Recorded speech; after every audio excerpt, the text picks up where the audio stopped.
Hello everyone, this is Gail from Gail's Upstairs Studio. I hope you're all doing well. Today I have a little bit of an art haul for you. This afternoon my husband and I took a drive. It's been a while since it's been nice enough to go for a drive. We had several weeks of rain and gloom here, followed by about a week and a half of hot and humid. And today the humidity broke and the sun was high in the sky and it was a little breezy. It was still hot, it was in the 80s, but we thought it would be a great day for a ride. Where I don't have any locally owned art supply stores really close to me, I do have a couple that are like an afternoon's ride away. So that's what we did. And I picked up a few things that I thought I'd share with you. First of all, I'm sure a lot of you have seen this if you watch a lot of art YouTube videos, but I've had my eye on one for a while and I haven't gotten one, so I found one in an art supply shop and I thought I would pick it up. It is a collapsible water cup for plein air or travel painting, and it has a nice big capacity when it's open, and when you're done you pour the water out and you close it back down and it will fit right in your bag. So I picked one of those up. And something that I haven't found readily available in any art supply stores around here, as far as Michael's or Hobby Lobby, or even the two we went to today, I hadn't seen an empty watercolor pan box. I did pick one up. I believe I showed you in a haul in May, I think it was, when I went to Rhode Island. I picked one up at Blick. But I found some at one of the supply stores we went to today. And it's the same as the one I've already shown you, only it's white. And I picked that up, and I picked up some more half pans. And she had several different sizes and 3 different colors. She had black and gold and white, so that is nice to know, and I was happy to find this. Next up, I have a really neat sketchbook that I found in another place that I went today, and I'm gonna flip it over and read it to you. It's a watercolor handmade paper book, and it is spiral bound, as you can see, and there's a tie, as you can see. It's smooth surface, 24 sheets of 100% cotton 8x8 paper. It is acid free, 140 pound, 300 GSM, and it's 100% recycled. It's made in India by Shizen Design. And I will flip it over. And I don't know if this is going to show on camera, but the cover is a very nice, it's not like deep black like this part is. It's a nice charcoal color and it's got some texture to it. It's very nice. And the homemade paper is just, it's got a nice, it doesn't have a lot of texture, it's pretty smooth, but, and I know this isn't going to show up, but I'm going to try anyway.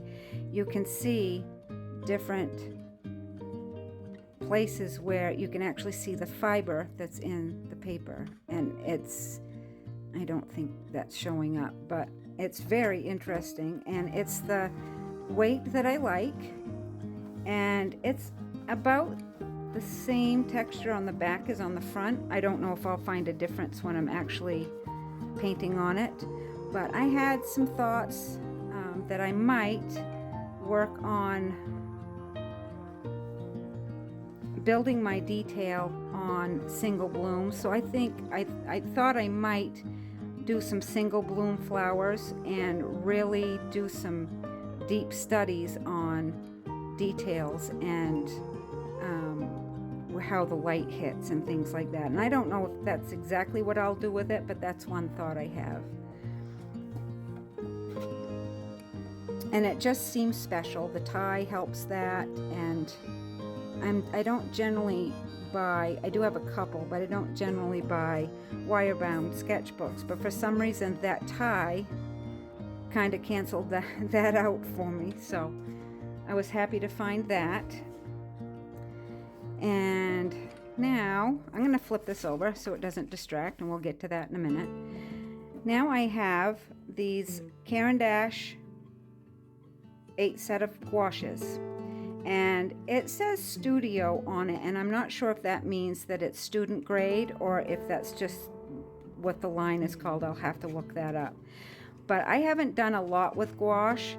As you remember, when I went to Rhode Island, I picked up some Marie's gouache and have been kind of playing around with that, and I thought I might try this. I have never tried anything from Caran d'Ache.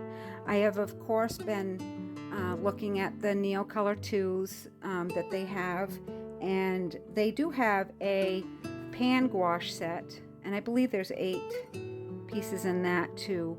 And I actually found that it comes in a tin, and that was in this same shop where my husband found this, and it was a little bit more expensive, but there's more gouache in here than there is in the pans.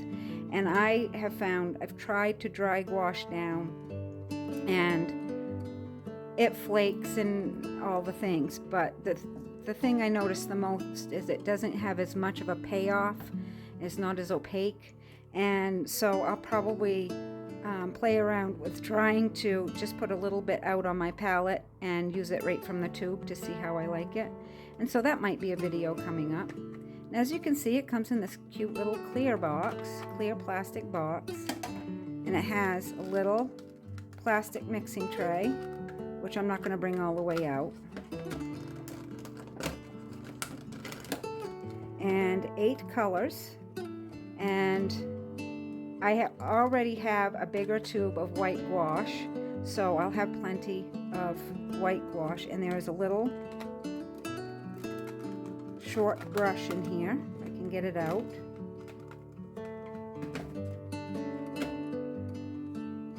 And it says Caran d'Ache on it, and it's a little short one. And it's a round. And it has got sizing on it so that it stays stiff for travel, so I'm not going to do anything with that right this minute. But that is that set. I was very tickled to find. It's so fun to find things that you can't usually find in person. And this one shop that I went to, I go to about 2-3 times a year. It's about an hour or so away, so it's doable, but it's not something I can go to all the time. And I want to say, since Christmas, I've been twice, and both times I have found more and more things than I did before in watercolor and their pencils and things like that. So I was very tickled to find these. And finally, I'll flip this over. I bought a new plastic large studio palette, and the reason behind that is I am slowly getting to the point where I know what colors I like from what brands, and I haven't necessarily found a brand that I am 100% loyal to. There are certain brands that have certain colors that are just something I like better than anything else. An example is I have sap greens from several different brands, but the M. Graham sap green is the green I want, and it doesn't matter what palette I'm building, it's going to have M. Graham sap green in it. Peacock blue from Mission Gold, and I'm trying to remember what there's a couple of Daniel Smith ones, the Aussie Red Gold and the I've got them over to the side because I'm working on another video. There is a phthalo blue that I really like, and another green, but I can't remember what the name of it is.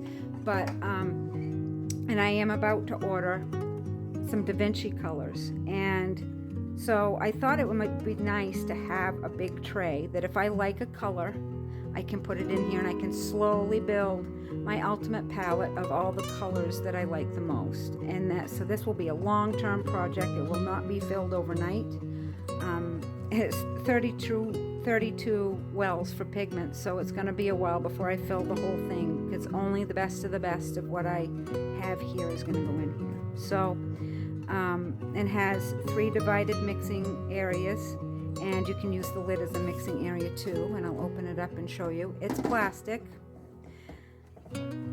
I, of course, as with about everybody I think that does watercolor, would love to have a porcelain palette for their studio palette, and I do have a small one, but they're very pricey. This one, I can't quite remember how much, but it was quite affordable, so I thought it would be, and it's not chintzy, it's nice plastic. So these are all the pigment wells, and they're huge. So if you got like a 15 milliliter tube, you can fill the whole thing if you wanted. I generally tend to work in smaller portions. And then you have all 3 of these mixing wells, and then the cover is all plain on the inside for a mixing well too. Now plastic will stain, but for a work, I want it to be a workhorse palette. It doesn't need to be pretty all the time. I want to be able to use it, and of course, because it does have a lid, if you've made a mess on the inside of the lid, if you've made a mess here and you don't want any dust or anything to get into it, you cover it, and it looks clean and it looks tidy, and you don't have to try to be so pristine with it. So that is what I got today. I hope you enjoyed it. I had a wonderful day, and a day where I get to have some art supplies at the end of it is a good one. I hope you have a good day, and I'll see you next time.